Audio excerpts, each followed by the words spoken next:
Maulang umaga ang sumalubong sa ilang bahagi ng bansa. Kung bakit at kung magpapatuloy ba yan hanggang sa weekend, alamin natin kay Pag-asa Weather Specialist Benny Estereja.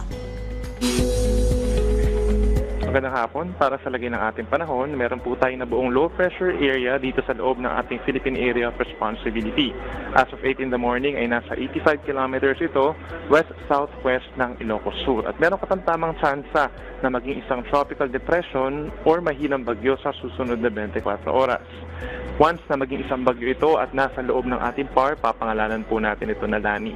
Subalit ang magandang balita, unti-unting lalayo ang nasabing weather disturbance sa ating kalupaan and possibly nasa labas na ito ng ating PAR Sabado ng hapon. Sa ngayon, yung low pressure area nagdadala ng pag-ulan sa Ilocos Region at ilang bahagi pa ng Cordillera Administrative Region. Habang narito ng bahagi ng Luzon, kabilang ang Metro Manila, maulap pa rin ang kalangitan at sasamahan pa rin ng mga kalat-kalat na mga pag-ulan at mga thunderstorms, dulot pa rin ng southwest monsoon or hanging habagat. Mag-ingat pa rin sa banta ng baha at landslides at laging tumutok sa updates ng Pag-asa, especially yung mga rainfall advisories and heavy rainfall warnings. Ang natitira ng bahagi ng bansa, Visayas and Mindanao, bahagyang maulap hanggang kuminsan maulap ang kalangitan na sasamahan pa rin ng mga pulupulong pag-ulan at mga localized thunderstorms lalo na sa dakong hapon hanggang gabi. Wala namang nakataas na gale warning or babala sa mga baybayin ng ating bansa at papayagan po kumalaot sa ating mga baybayin.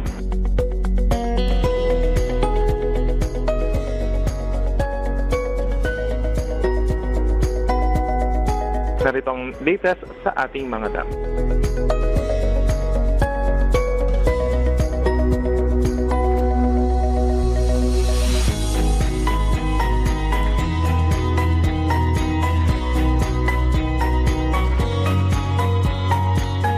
Yan muna ang latest mula dito sa Weather Forecasting Center ng Pag-asa. Ako muli si Benison Estareja.